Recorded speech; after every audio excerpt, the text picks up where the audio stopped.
Hello. So today we're going to talk about influencer marketing. How can you or your company take advantage of this so amazing tool? And I brought an amazing guest for you to explain everything about this. Please stay tuned because we'll be here in a moment.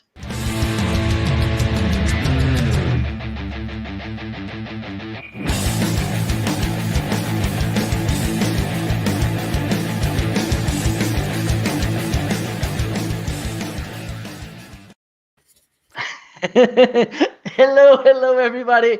So today we're going to talk about influencer marketing. And to talk about this, who can be better than Neal Schaffer, an amazing professional, an amazing expert, and most important than that, a great guy who was on my show a year ago, and he was amazing, and he accepted to be coming back again. So, influencer marketing could be an amazing thing for you to take advantage of influencers, and who knows, you and your company may also become an influencer.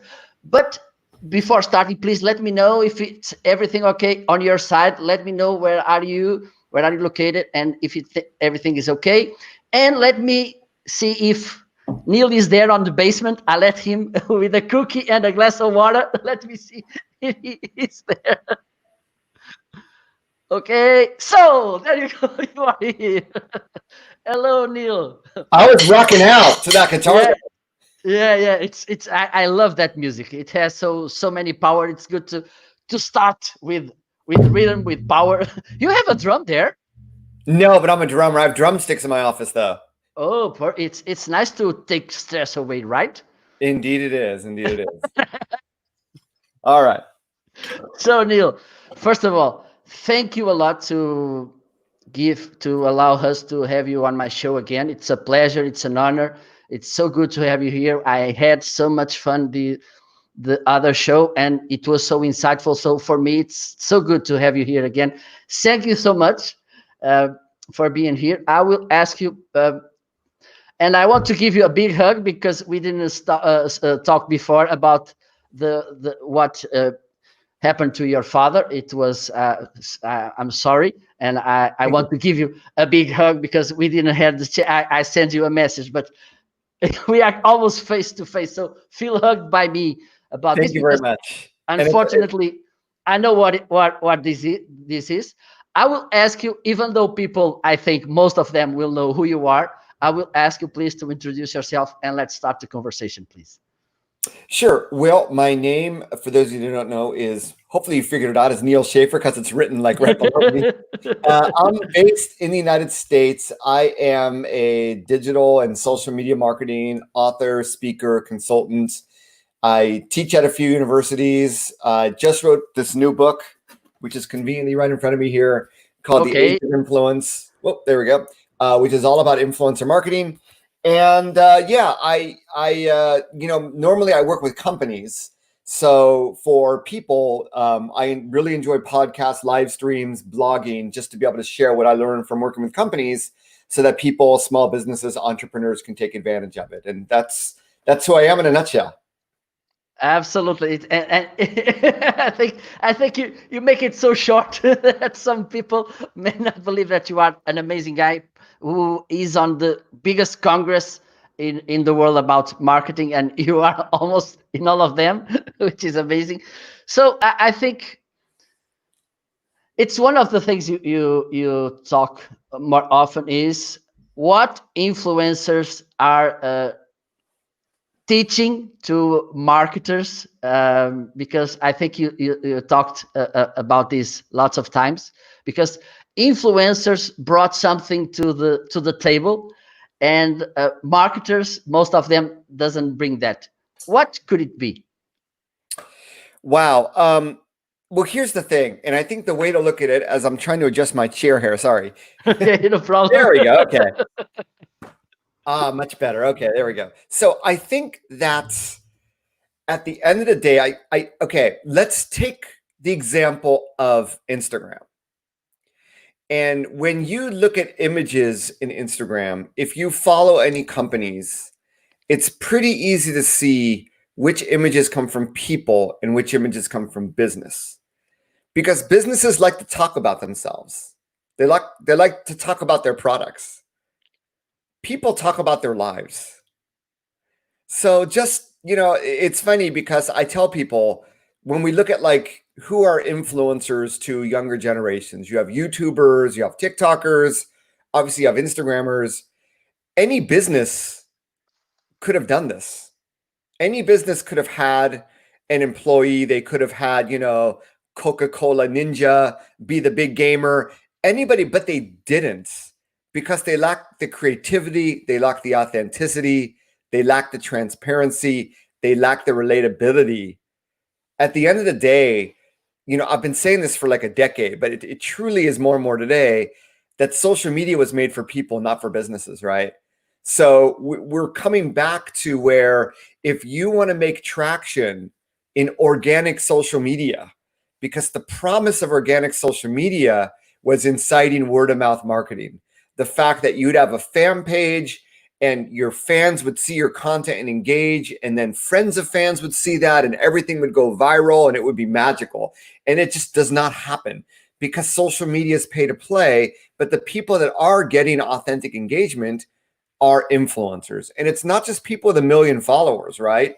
It's the Marco Novas, the Neal Schaffers. It's a lot of people out there, regardless of how small your following might be, that is getting genuine engagement. So, more and more, the landscape is very fragmented. 20, 30 years ago, we all sort of watched the same TV shows and listened to the same radio. And now it's all over the place. And, case in point, even in our industry, Marco, I recently did a book giveaway for the Age of Influence. And I asked people, who are your favorite podcasters? Who are your favorite people to follow on Instagram? And the answers were all over the place. Yeah, sure, on podcasts, some people like Pat Flynn, but some people liked other people, right? On Instagram, yeah, there were some people following whoever, but, because we're people and we have lots of different interests and we're influenced by a lot of different things now. And social media gives us the ability to find those exact people, right? Maybe Neal Schaffer isn't right for everybody, but for somebody, it's great. And Marco, you're the same, right? People can Absolutely. find who they jive with, right? Who they learn from and who they trust. And this is something that's just very, very difficult fundamentally for companies to do because they serve to profit. They don't serve to serve. And what's really interesting, Marco, is that with the whole coronavirus pandemic that's happened since we last talked, I think that businesses realize that they need to really get back to the roots in serving people if they want to survive and they want to keep building a community and they want to serve their community. So this is only, proven everything I've talked about becomes much more important for businesses. But this is really the role. I know that everybody thinks, oh, influencer marketing, I need to pay someone $1 million to post a photo that's going to get fake engagement. That's not what I'm talking about here. I'm talking about people with a few thousand followers that get, tens, 100, 200 instances of engagement is a lot for a lot of small businesses, right? So, let's do a sync or a reset on what you think influencer marketing is. But I consider organic social media, yes, you have to have an organic presence, but at the end of the day, it's influencer marketing that's really going to drive your organic social media and get people talking about your brand in social media. Absolutely. Well, Neal, you gave me so many insights. I'm thinking about one thing. It's important, and I think you agree with me. There's this ego thing on companies, and more. It depends. I think it's proportional to the size, and which says, okay, I won't show myself vulnerable because, for instance, one thing I heard often is, "Oh, I won't show my things on internet because people will criticize me, will copy me, everything." So I just go in this safe path, which safe um, that is talking in a corporate way, that gray thing and heavy, and I won't show myself vulnerable because it's bad. Because no, I'm a big company, or I'm not, but I think I am. And other thing, it's and you also mentioned it's the fact of sometimes you want to talk to a so broader audience that you're talking to nobody. And as you said, this problem about thinking that an influencer are those beautiful lady, this muscle guy, and they are not. They are people like you, for instance. And we know so many of them who are influencers, not because they are beautiful, but because they know what they're talking about. They engage with the people. So I think this micro targeting and to be human at the end of the day maybe pays the bills. Don't you think about it?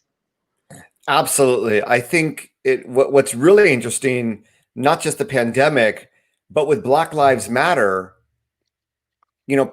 consumers are sort of demanding that businesses make a stand. And this is something that I don't think we've ever seen before in the history of the world. This is how, influential social media has become, but this is how much people really want businesses to stand behind them to share their values. And I think with each younger generation, we see more and more of that. So yeah, you can't just stay behind your corporate speak. You have to say, do you support this? If you have a brand that embodies the racism of the past, are you going to rename your product?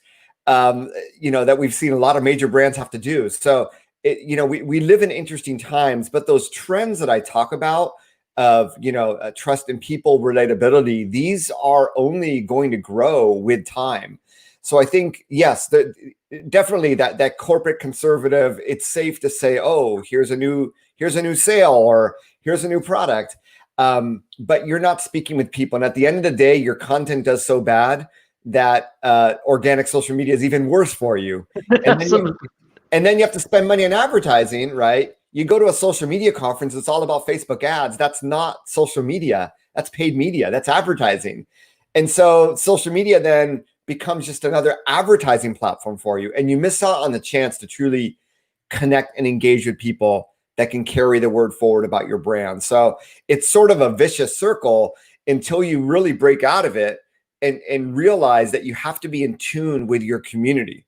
I mean, if people are buying product from you, they're part of your community. Marco, you serve your community. You're there live streaming regularly. You're responding to people. You're bringing in guests that you think your community would like.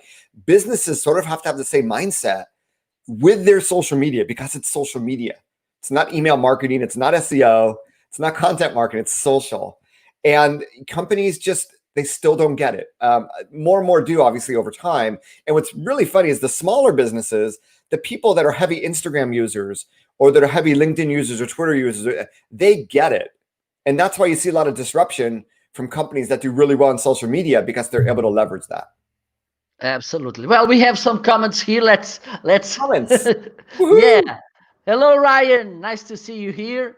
Hey, And Ryan says people love to criticize on internet. Yes, some of them like, but there's also the other side of the yeah. And well said, influencers are really just people who engage with others. We have this question: as a business, is it better to use social media as the company or select certain individuals to represent the company? Nice question. Great question. As a Thank you. Yes, as a company, you still need to have a presence, because you need to be a credible company. And if you don't have a business page, then you have no credibility, you have no social proof. So you should have a business presence. In terms of the content, I like the thinking, instead of sort of speaking corporate speak, we speak people speak, and we have people represent. And this is something that we would call employee advocacy, of having your employees be part of your program. The way I like to look at it is, instead of thinking that way, why wouldn't you include your customers as part of your social media? And what we're finding, especially with visual social media, which is very challenging for businesses, there are some brands that 100% of the content they publish is not their own content. It's all what we call UGC, or user generated content. And it's people that are posting content with a hashtag that they are then able to repost. Now, if you're not a big consumer brand, that's very, very hard to do. But that's why, looking at influencer marketing, we have employees, we have customers, we have fans, we have partners. There's a lot of people that already like, know, and trust us. why don't we work together with them for our content instead of always thinking about how are we going to talk about ourselves? And that would be the direction that I would take if I were you. Now, if you're just a startup, or if you're in sort of a niche B2B industry where the numbers aren't there, it's one thing. But if you have followers that have a few hundred or 1,000, even in the influencer marketing industry, a few years ago they were talking about micro influencers. These people with only 10,000 followers are the future. Now they're talking about nano influencers, which is between 1 and 10,000 followers. So it doesn't take a lot of followers to have some influence. And think about when you collaborate with these people, when you repost their content, the message that you're sending them. And then think about when people come to your social media profiles, the message that they see. You're not talking about yourself. Other people, they're seeing other people's opinions about you and your company, right? It just sends a powerful message to the people that care about you and that you should be caring more for, as well as for other people that don't know anything about your company. When they come, you're not being seen as just another company that's going through the motions of posting something every day because they feel they have to and not getting any engagement because the content just isn't that good and isn't that engaging. Absolutely. Perfect. Well, we have some questions on this side also. Karinder, hello Karinder, nice to have you here. And he says, and this is another great question, which is this content quality that we talk often, but it doesn't. The quality when we talk about content doesn't always have to be informative, because there's this thing. Because, for instance, if you have a bar or a disco or a restaurant, your content should not be always how to cook potatoes, So Karina was asking, but would you need to know your knowledge, right? I mean, if you are an influencer, or if you want to build your influence, you want to share, to know what you're talking about. But also you can be an influencer because you entertain your audience, for instance. Okay, but you're not sharing your knowledge in the educational way, if you know what I mean. Yeah, so now we sort of switch gears, because on the flip side of influencer marketing are people like us that want to become more influential. And it's something I talk about in my book as well. So when we look at it that way, why would people follow you? Right? Because at the end of the day, social media is about publishing content, whether it's an image or a video or text, what have you. So you need people have to have a reason to want to follow you. And normally it's a informational aspect, right? Whether it's learning how to play Fortnite better, whether it's learning how to cook or workout exercises or yoga or the best email marketing software out there or the best microphone for podcasting out there. There's a reason that people follow other people. So yes, entertainment, obviously, if you want to tell jokes, a TikTok is a social network purely about entertainment, about Absolutely. dancing, right? So yeah, you don't have to, we're not talking about people with PhDs here, but absolutely. The important thing is, Marco, how long have you been live streaming? Let me see, 2015, almost 5 years. And have you been pretty consistent with like weekly live streams over the last 5 years? At the beginning, no, but now I am. Okay. Yes. So Marco, you are a testament that if you want to become influential, it is a marathon and not a sprint. Absolutely. It takes consistency. And if you're not passionate about it, you're going to give up. And I'll tell you my own story. I started a podcast. It's called Maximize Your Social Influence. I started it in 2013, and I did well the first year or two. And then I took like a 3-year break, in all honesty, right? And then in Q4 of last year, 2019, I started to listen to podcasts myself. I'm like, oh my God, podcasts are like brain food. What have I been thinking? I thought of podcasting is just another type of content marketing. The way I criticize the way that businesses do social media, I was doing the same thing. I'm like, oh my gosh, I've been doing it all wrong. And I restarted, and now I've been doing it every week ever since then, right? Some weeks I do twice. So what I'm trying to say here is it has to last. This is something that has to last you a year, 2 years, 3 years, if you really want to make it work from an influence perspective. And therefore, if you're not passionate about it, and that's why if there's something you know a lot about, there's a lot you can talk about, and you're probably passionate about it. Otherwise, you wouldn't have gone that far. So if you're passionate about dancing, about entertaining, right? Whether it's juggling or telling jokes, I don't know what it is. But if you start with your passion, it's a formula for success. Absolutely. So if you're trying to figure out what should I be an influencer in, you're sort of missing the point, and I don't think you're going to be successful. Absolutely. And I was thinking about another two things about this. One, those mostly kids who start, oh, I want, because there's, when we were young, we didn't have this because we have just one TV program, and it was really hard to get there. We have books, a newspaper, and that's it. But now everything is so mediatic, and so we see, for instance, we see people coming and going from TV, from social medias, everything, and sometimes we think success it's like, okay, I'm famous, and people want to be influencers. They don't want to be recognized as the guy who knows a lot about this. No, I want to become an influencer. And on the other side, there are people that don't want to start share content because somehow this influencer thing has a negative side. And oh, I don't want, because I don't want to be seen as an influencer. Let me stay here quiet. I don't want to. What do you think about this, Neal? So there's a rule that I write about in my book that actually comes from someone that wrote about 15 years ago. And he said, basically, the internet is 90% lurkers, 9% commenters, and 1% content creators. And I think that's very true with social media as well, right? Absolutely. Yeah, Absolutely. it's okay to be a lurker, right? You don't, I do social media for a living, so I have to be engaging. You don't have to be. You can use social media just to consume content. You don't have to, publish your own content. But if you're in a business, I was on a podcast last night with a gentleman in Australia, and basically the listeners are all consultants and coaches, but they're in like B2B industries, like manufacturing and engineering and healthcare.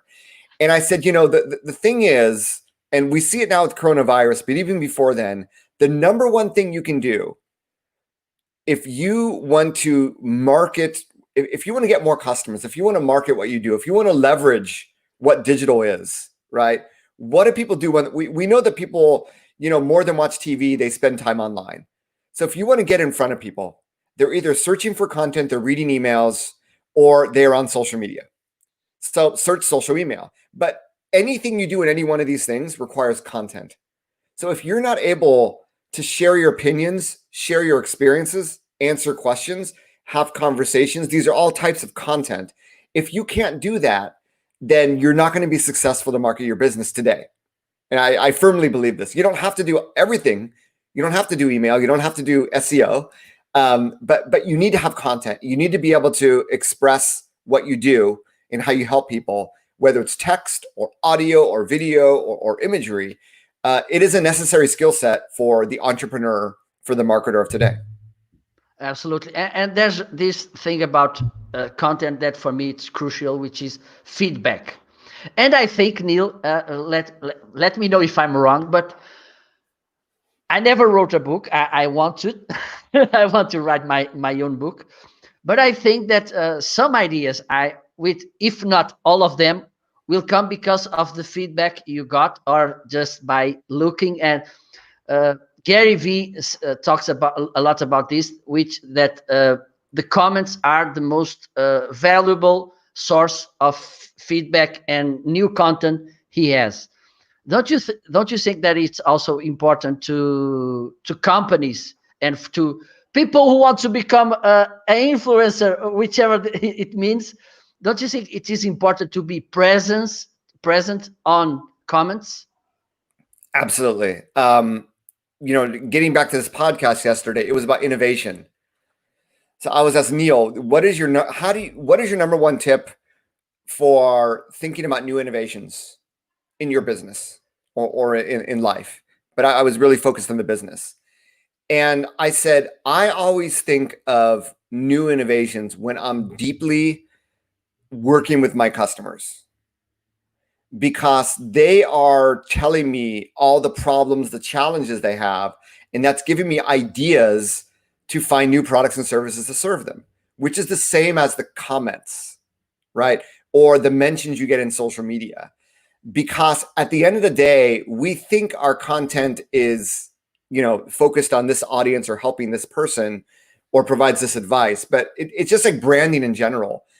Companies own the logo, but they can't own the perception of what people think of your brand, right? So Absolutely. it's the same thing with your content, the feedback, or about your business. The feedback lets you know if you're doing well or not, if the content is on target or not. And when people share their challenges, I mean, Ask Gary V is a classic example of creating a product from questions, right? Absolutely. Gary is really good at that. So absolutely, that will lead you to not only better optimize your content, but it also leads to new ideas, new innovations for products and services. Yeah, it's amazing. And there's also this thing about influencers, which is and I think you it happened to me, it happened to everybody when we start and we should always we should think about this also about money, which is you started with something in mind, and at the end of the day, you, because people are asking you something, you may come up with new ideas, which may become also a source of money if to monetize. Don't you think it's also important to build an audience? We, of course, don't sell your soul to devil. Right. But But if you ask anybody, I'm a big fan of Pat Flynn, and everybody, let's say you want to launch a new product. Let's say you want to launch a digital course. What is the first thing you're going to do? You're going to survey your community as to what their needs are, and then develop product from that, right?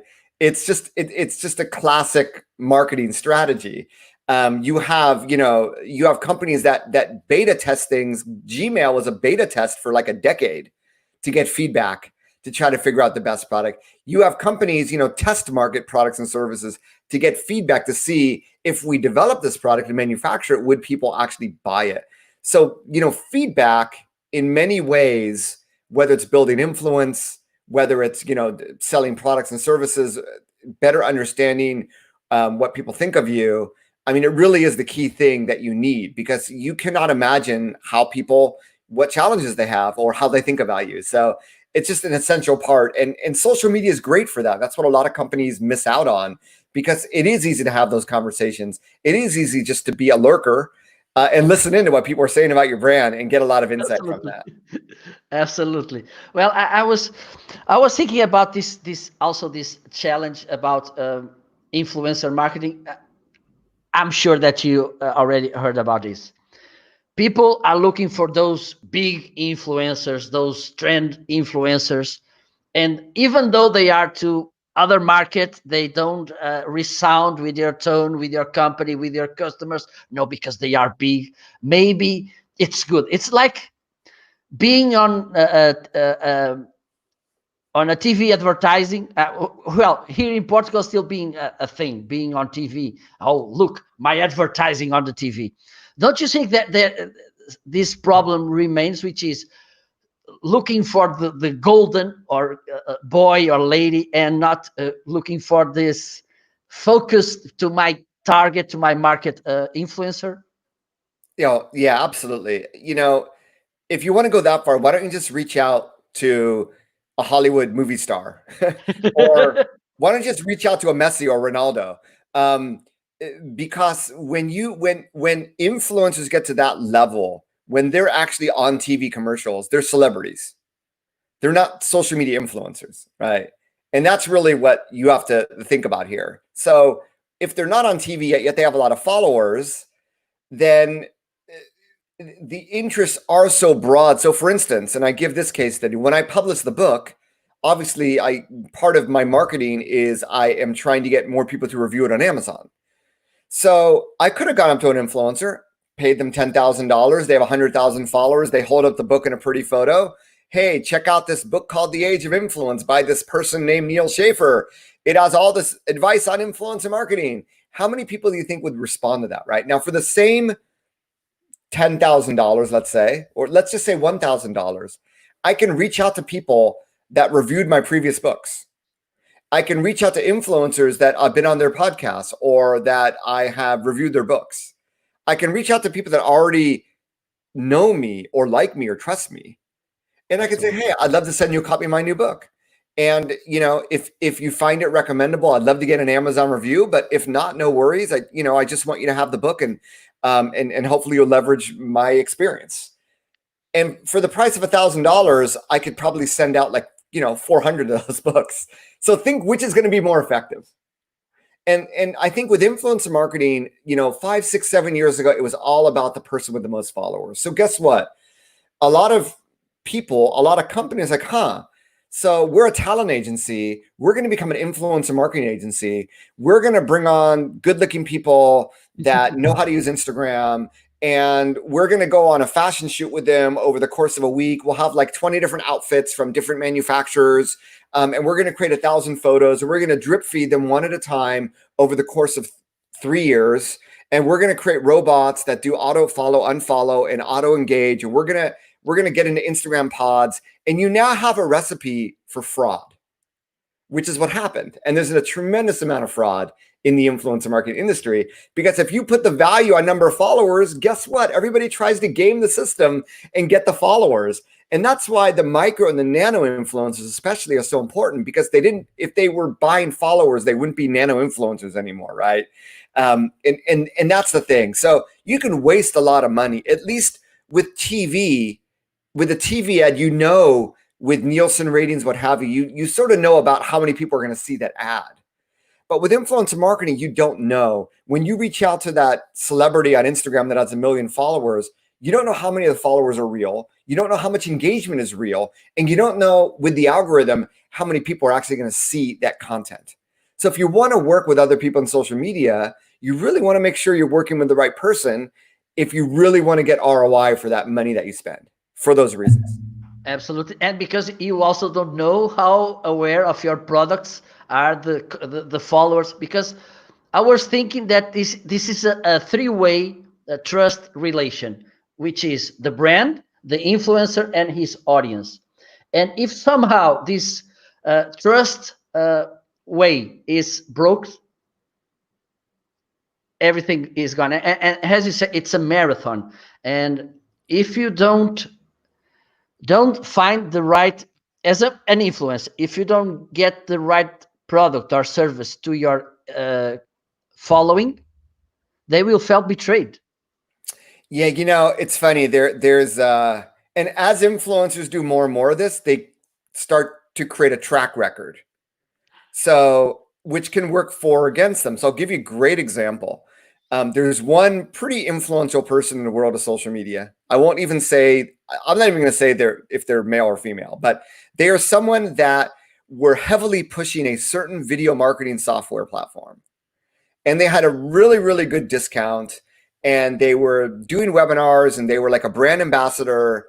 And just today, I get an email that they're working with another video marketing software and they're offering another discount. So for me, it's like, this is someone that I really trust. And I actually bought an annual subscription based on that discount, and that person saying, this is what now they're representing a completely different company, sort of saying the same thing. And it's like, and it brings up the point that you made. There is that trust that the influencer has to have with their community. And I'm thinking that's really, I understand with, we influencers are always trying to monetize their presence, what have you. But if you have been listening to what this influencer has been saying for the past few years, it's going to be a little bit weird. So imagine when celebrities one day are wearing Nike shoes and the next day they're wearing Adidas shoes. And then the next day they're wearing Puma shoes. They're advertisements. It's media. You're not relating to a person now. They have become a media outlet that will just advertise anything and everything for anyone and everyone.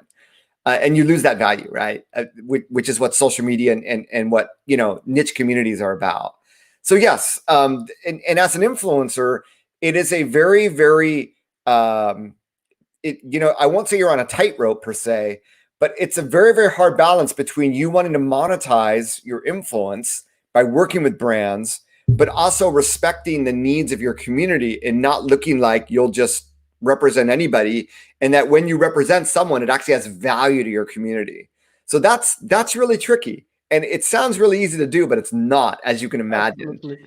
So yeah, and that's something I think that every influencer struggles with. So, there's a lot of pushback. Well, from a lot of companies, influencers, they'll just like sell everything and anything. So, don't they lose trust with their community? And yes, the bad influencers lose trust with their community. You're absolutely right. The good influencers realize that, hey, I'm only going to represent one brand in this sector, right?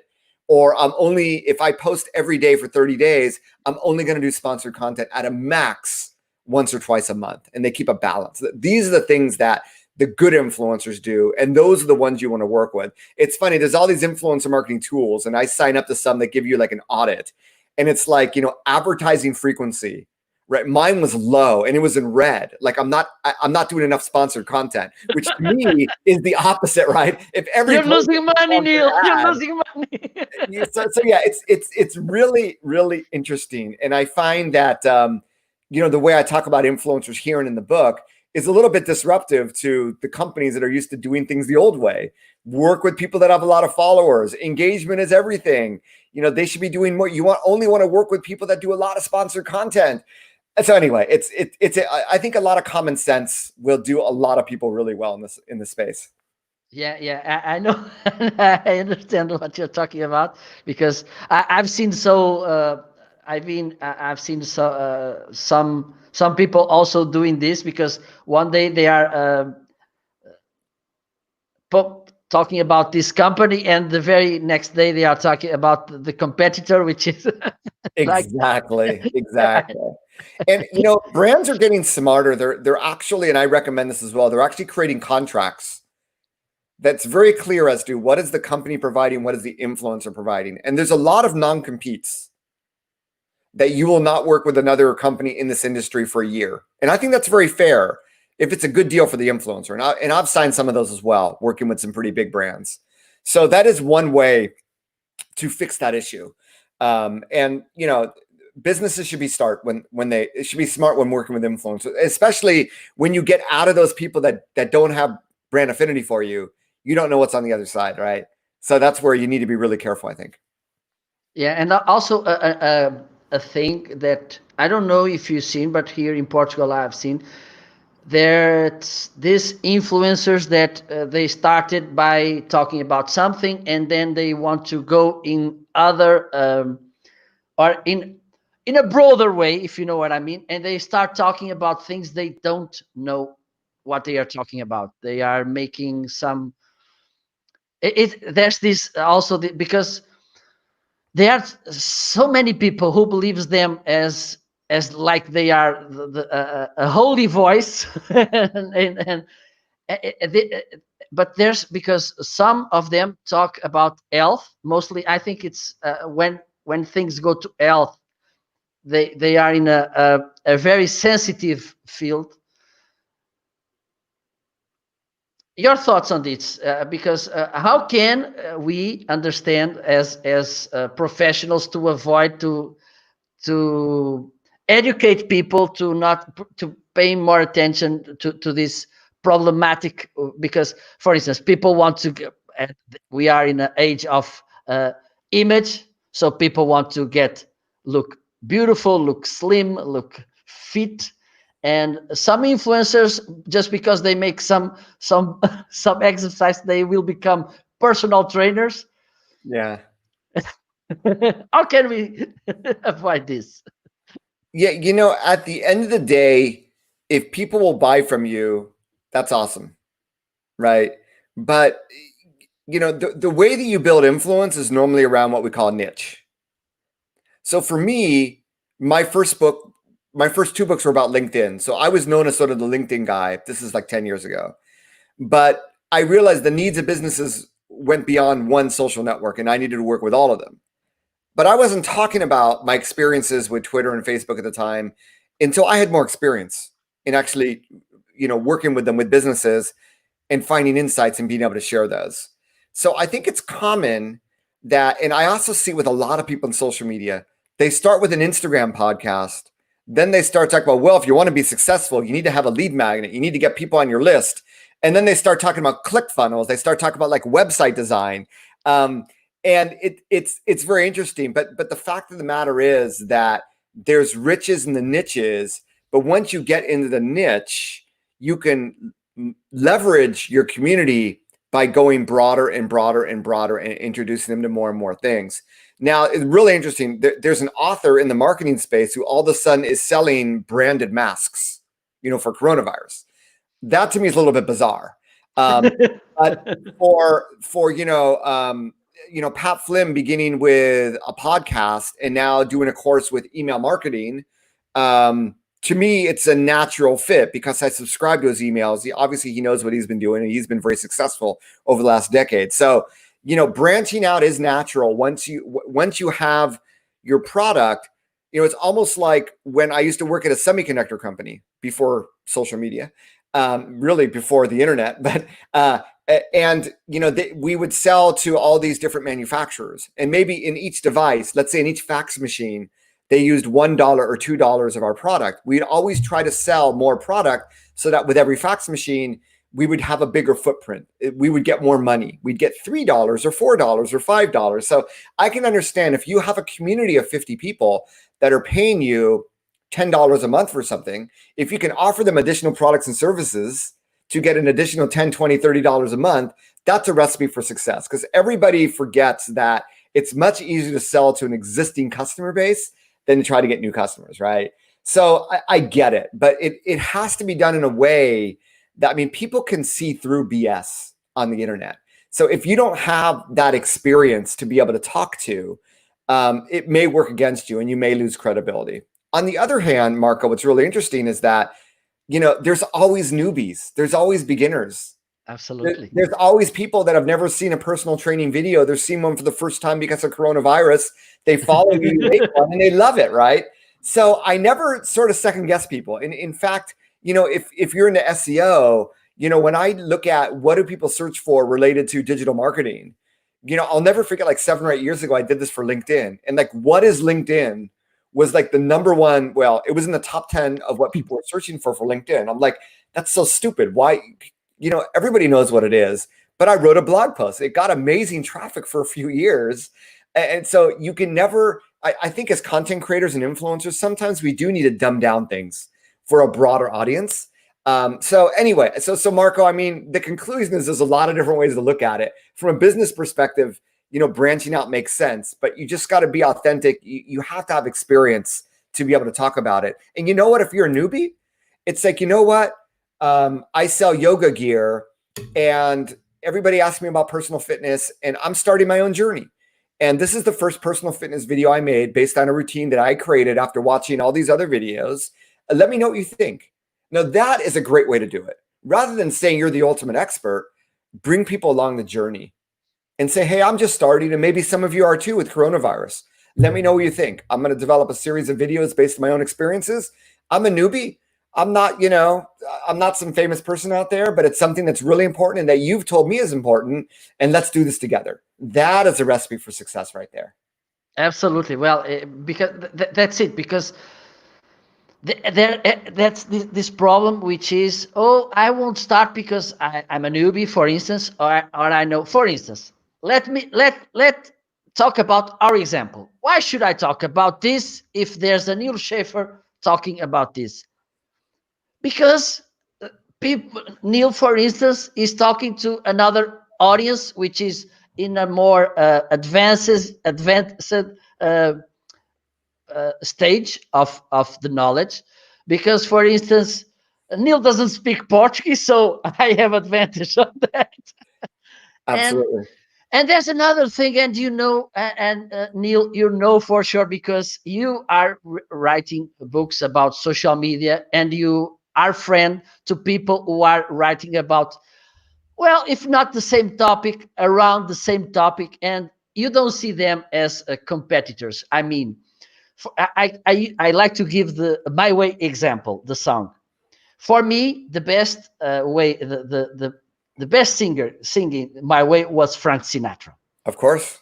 For me, but maybe for some people, if Shakira sings my way at his way, her way, oh, my way, oh, maybe they will love this version. So even though Frank Sinatra, for lots of people, was the best singer of that song, maybe to some people, which may be enough to be a good market, your tone, your voice, your way to do things will fit better their needs and their wills and their wants.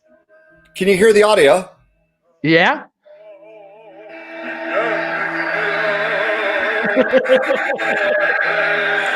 Hold on, what's...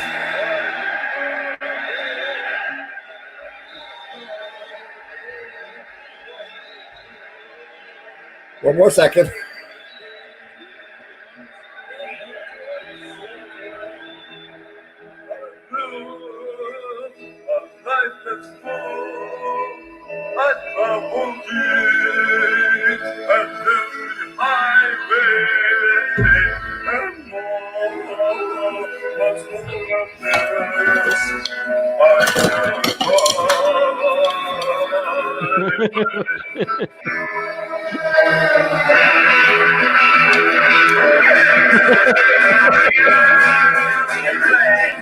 All right, that was a Sex Pistols version. So that's my that's one of my favorite versions. Yeah, that's the point. There's always room for someone who is starting. Yeah. And have you ever had this someone reaching you out? Look, Neal, I love the way you talk about influencer. I would love to start my own thing, my own community, but there's so many people there. Yeah, you know, it's funny because I did not really start blogging and creating content around influencer marketing until when I started to write my book. So I was not an expert. If you had done a search for influencer marketing experts 2 years ago, you would have never found my name. In complete honesty, complete transparency. But I had a good enough knowledge about other things about digital and social media marketing. I had various experiences, and I was intent on really uncovering this power that I saw in the medium that most people were missing. So through interviews, through more writing, getting feedback, that's how I built up my expertise to writing a book on the subject. And, you know, on the flip side, when I wrote a book on LinkedIn back in 2009, there were only like 3 or 4 books about LinkedIn. And then I saw all these other people writing books and all these other people writing blog posts, right? And they were doing different angles, different perspectives, different languages is obviously one way of doing it. They work from different industries. Maybe they had a renewed look at something. They weren't just saying the same thing that everybody else is saying. So if that is you, there's always room. I mean, even, you know, I look at like Facebook ads. There's every time there seems to be a newcomer that has a new Facebook ads course out. Some of them, are they good or bad? I don't know, right? But it's never too crowded because it's about you and your unique perspectives and your unique experiences, and nobody can duplicate that. And, you know, for some further advice down that line, I would say, if you're in a very, very crowded market, what's going to differentiate you are those experiences. So just like that video that maybe some of you remember when Steve Jobs passed away, this graduation speech at Stanford University that he did, where he talks about connecting the dots, right? If you connect the dots to your past, you're going to unlock things that further differentiate you and further experiences that you can provide in your content. You know, we weren't talking about influencer marketing when, you know, I had airlines reach out to me like 10 years ago to, you know, fly on their plane and talk about them. So I already had those experiences. I didn't realize until I went back. It's like, wow, I guess I've been doing influencer marketing. You know what I mean? Or blogger outreach. Well, we called it blogger outreach 6 or 7 years ago, but that's influencer outreach, influencer marketing, where the influencers are the bloggers. They're not Instagrammers. So when you do that, you uncover a lot of unique IP or intellectual property. It's an exercise I recommend you all go through if that is your worry. Absolutely. Well, I'm thinking about so many things because it's this thing about and I think it's important to talk about this once. It's not about influencer marketing, which is the main problem in my opinion. It's not like looking like this on photos, and it's for because there's another thing that I don't agree too much, which is this: oh, you have to measure everything, you have to have these metrics and everything. I think it's not easy to measure everything, if not impossible, when you're talking about influencer marketing. And I give this so simple example. 6 or 7 years ago, I wanted to buy a on the budget microphone. And then I went to Amazon and I saw this amazing thing. And okay, let me see what people are saying about this. So I went to YouTube and I found this amazing guy, Marcus Brownlee. And I was seeing him reviewing the microphone, and I say, oh my God, I believe in this guy. He's saying that the microphone is good. Let me buy it. So it's important when you think about being influencer to be seen as someone who has the trust of his community and is heard, because that's it. If you understand this, if you want to build your influencer career, or if you as a company want to reach out to an influencer, you should think about this, not in big numbers or in nice faces, because okay, they could work in the short term. Yes, I think in some markets they will succeed, but we are always talking about marathons, right, Neal? Indeed. And I think that example brings up two interesting things that I want to discuss, which is number one, when you did a search, you were searching for videos on YouTube, which a lot of people do. And you probably, hopefully in the search results, maybe found the company's YouTube channel, if they had one, where they probably had a demo. And the demo just went over the features. And probably what got the most views and what showed up near the top of the search results were people that had influence, that had actual authentic reviews that people were watching and liking and commenting, right? So that shows you the power of influencer marketing right there. It's very, very hard for companies to be able to gain the top search results from people when they do that so well and they're so authentic and they deliver the content people want, not delivering the content that companies want to talk about. But I'm forgetting my second point there. But the second point is, yeah, you saw it and you got the information you wanted, and that did trigger that purchasing. So if that person had, 10 subscribers and no likes, or they had 1,000 subscribers, or they had 10,000 subscribers, or they had a lot of thumb up or no thumb up or comments, all these social signals as people we're also looking at. So I'm not saying that, you can only have 10 followers and have a tremendous amount of influence. Obviously with numbers comes that. But if you saw a video with the person had 10,000 subscribers, maybe the video had 5,000 views, but there were more thumbs down than thumbs up, you may not trust that video as much. And this is where that community aspect of people actually watching and giving you a thumbs up becomes so important. So there's a lot of things going into the equation here. But at the end of the day, the best content with the best engagement does seem to rise at the top of search results for those reasons. And that's why you see influencers, especially on YouTube, but even in Google as well, you'll see influencers that rise at the top of the search results because of that. Absolutely. Well, let's talk a little bit about your book. We were talking about the topic of your book, but you released it on March, right? Yes, March 17th. Which challenges this COVID thing brought to the content you put on it? Because I think that some things, which challenges, because I believe that in some aspects your book came in the right time, right? In Because that is retrospect, yes, yes. And it really comes down to, I mean, how do you promote a book? So there's things you do digitally and there's things you do offline.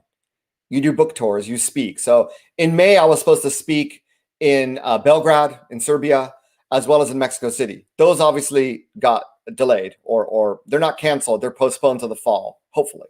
I was supposed to speak at a content marketing conference in Boston in April. That didn't happen either. And, whenever you speak, that gives you the opportunity to sell books and spark word of mouth. But if we need to become digital first, and this is what I'm telling all my clients and what I'm blogging about, I had to do it myself. So it's like, okay, there's certain things that I can't do. What can I do? And I actually wrote a Facebook post on this where, I doubled down on building relationships, mainly with influencers, but relationships and content to help get the word out digitally about the book. So, and actually not needing to travel physically gave me more time to do this more efficiently. So, a lot of my friends were saying, "Oh my gosh, Neal, what are you going to do? It's the middle, I feel so sorry for you. The publisher should have delayed the publishing." I'm like, "Hey, it is what it is. I'm the ultimate positivist. I'm not going to I'm not the ultimate optimist. I'm not going to let that hold me down. I just need to do things differently. I just need to pivot." And I think those of us that are in digital and social media, we understand when you have 50,000 followers in Google Plus and then Google pulls the plug, you need to pivot, right? And you can't just put all your eggs in one basket. So absolutely. to me, it was a natural thing to do, in all honesty. And for some businesses, it's been natural. For most businesses, it's been really challenging. And for most professionals, it's been challenging. But I go back to where this journey began, Marco, as an entrepreneur in digital and social media marketing, began when I was let go of my job, 12 years ago when we had our last crisis, which was a financial crisis in 2008 and 2009. So often from crisis comes opportunity when you look for it, when you don't feel down, when you don't get angry, when you don't blame others, when you think, okay, I need to turn the page. I need to create a new chapter for my story. What is it going to be? What can I do? How can I help people? Perfect. And the feedbacks, does this context resonates in the feedback you're having about the book? Does the feedback? Oh, I've been getting great feedback that even people are like, well, with COVID-19, influencer marketing is just going to go away, and I'm like, no, no, no. That it's the opposite. It's Absolutely. you need to build more relationships with people. You need to leverage influencers more as we become more and more digital first as businesses. People have always been digital first. Businesses are always playing catch up. So I think looking at the reviews and the feedback I've been getting, it's been overwhelmingly positive. And there's no mention of this is out of place with coronavirus, because that's never the way I looked at influencer marketing to begin with. And I think I spent so much time really trying to not evangelize, but reset people's mindset. In life and business, Marco, it's all about mindset. If you want to learn how to use Facebook, buy a $9 Udemy video and figure it out, or just do it, right? But to be successful at things, there's no manual. But the mindset will give you a lot of things that that will help you. That will help you realize, okay, I have a car now. I don't need to worry about what engine's in it or how to fix an engine. I just need to know, where am I going to take that car? What journey am I going to go on? And that's mindset. And that's what everybody needs to be successful. Absolutely. I think mindset is crucial. For instance, if you just buy a book because you want to buy a book, it doesn't. Do you like the book? Oh, Yep. yeah, I've been noticing, because I do often. I did not so many as I like because of this coronavirus thing, but I made lots of trainings, and I faced people want to go to trainings, but they don't want to change anything, and that's this problem. And another question: do you think that to become an influencer, a good book, writing books, it's a nice way to do so? It's not necessary. You can build influence without a book, but a book is a big fat business card. and it gives you credibility, and it's a great vehicle to get to know people. Send them a copy of your book. People love that. It's such a small thing that you can do, and it becomes something that's Instagrammable. It's a physical product. If you do an ebook, it's another thing. But if you do a physical book, it is a physical product that people can actually hold up and show in a photo or video, which if you do a lot of, digital training, what have you, you don't have that sort of physical product. So I think it's a great thing to do. If you're very knowledgeable about something, it's just about repurposing the content you already have and putting it in the format of a book. And now you're on this huge search engine called Amazon, right? Which is huge, right? Absolutely. And it does incite word of mouth once you get people talking about your book. And if people don't talk about it, then you can do a lot of things that I've done to get people to talk about it. So yeah, it is definitely, I think, will make your life easier and will help differentiate you. Because everybody's doing video, everyone's doing podcast, everyone's on Instagram. Not everybody's writing a book. So it still is a differentiator, I think. Absolutely. And there's this thing, as you said about influencer marketing, that some people are killing it on the right around the corner. Right. And we know that on this marketing, mostly on digital marketing, they are killing everything all the time.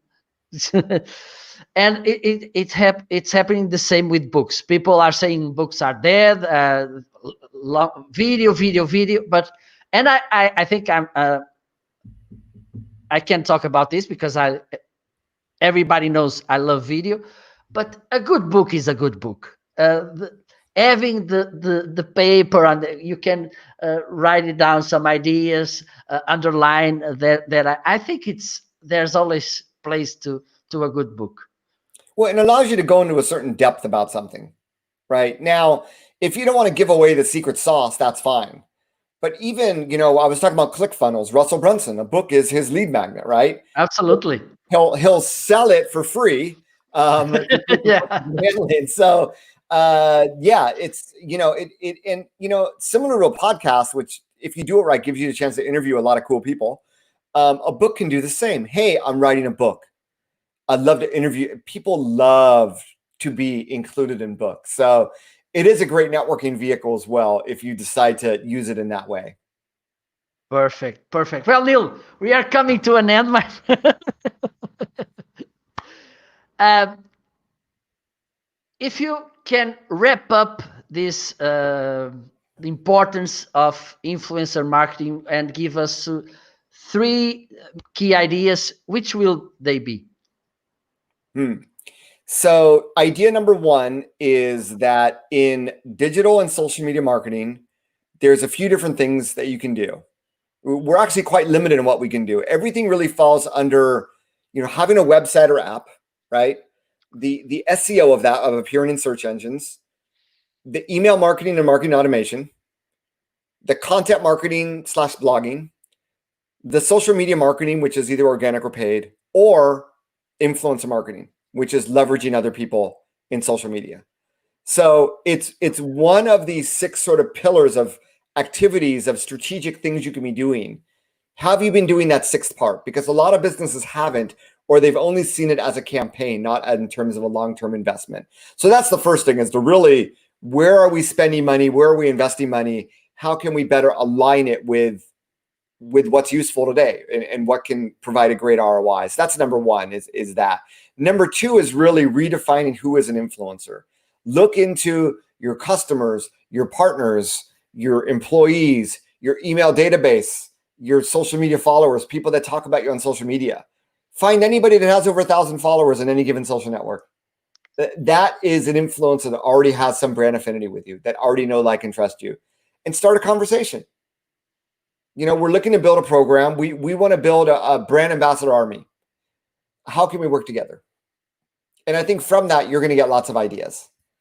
The third one is that I believe that in many ways, influencer marketing brings the social back to social media, because if instead of investing in Facebook or Instagram, or instead of investing in ads, right, you're investing in people, you're investing in relationships. And those are long-term.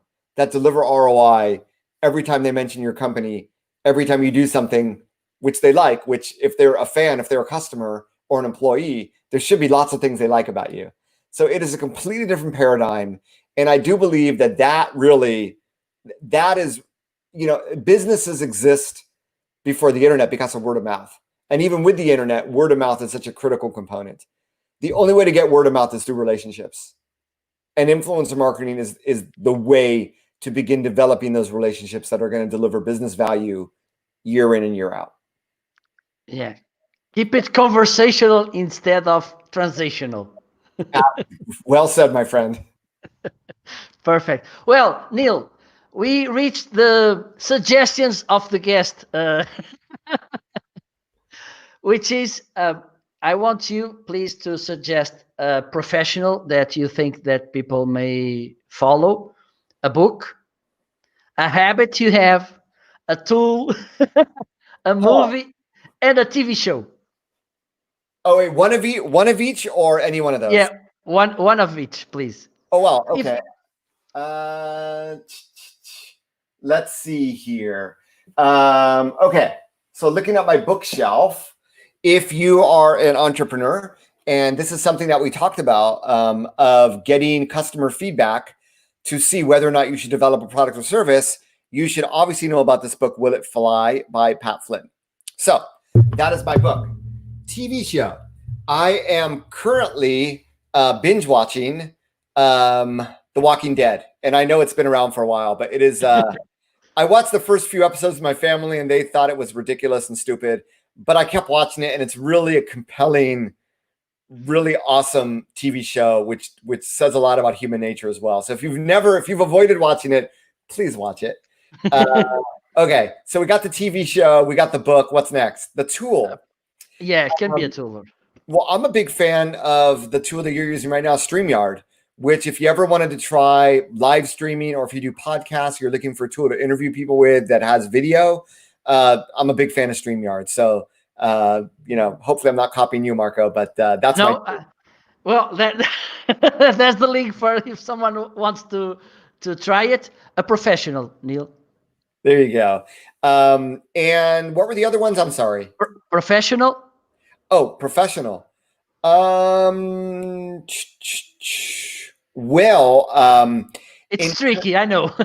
Yeah. So in terms of podcasts, there's a guy that has a great podcast about blogging, and he's not really well known, but his podcast is really excellent. The podcast is called The Blogging Millionaire, and it's just someone who, whenever I try out a new podcast, I start with the first episode.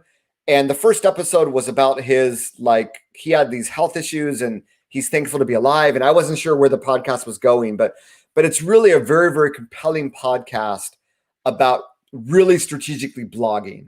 So, I think his name is Brandon Gale, but more importantly, the name of the podcast is The Blogging Millionaire, and I highly recommend you check that out. Perfect. Thank you. What's left? Did you mention the tool? StreamYard.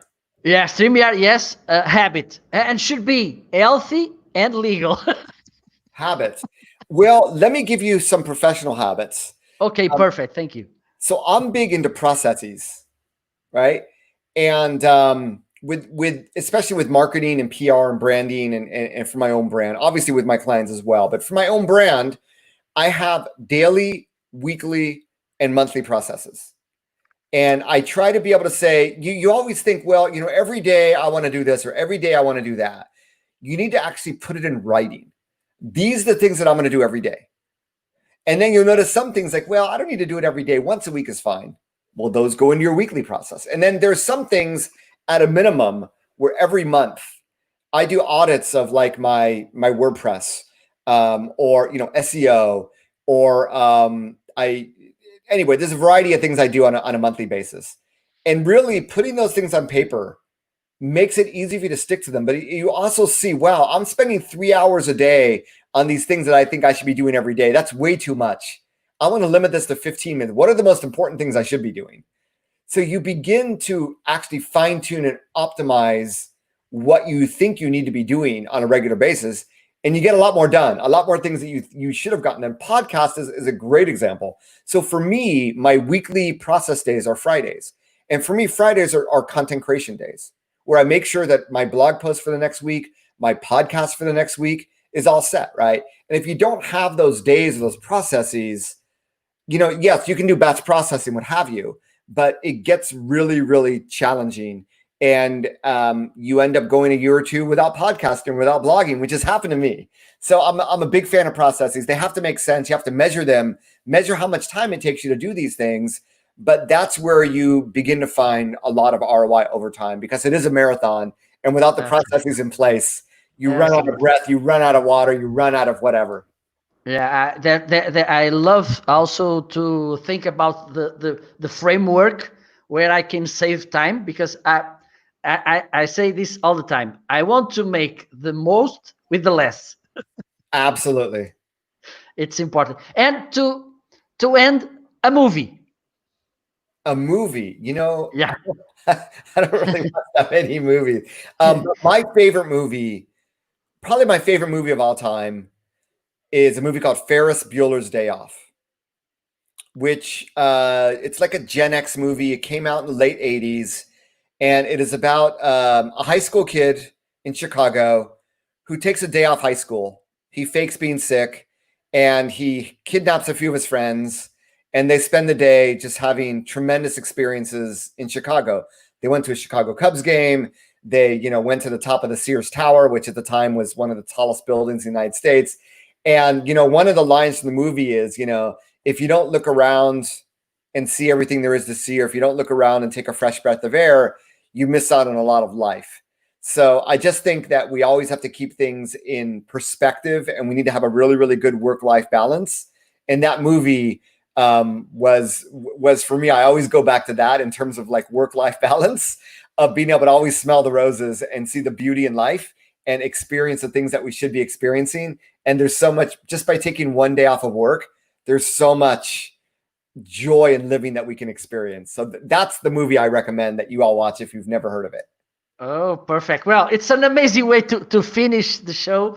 Neal, it was a pleasure, my friend. Thank you so much for every amazing insight you brought to my audience.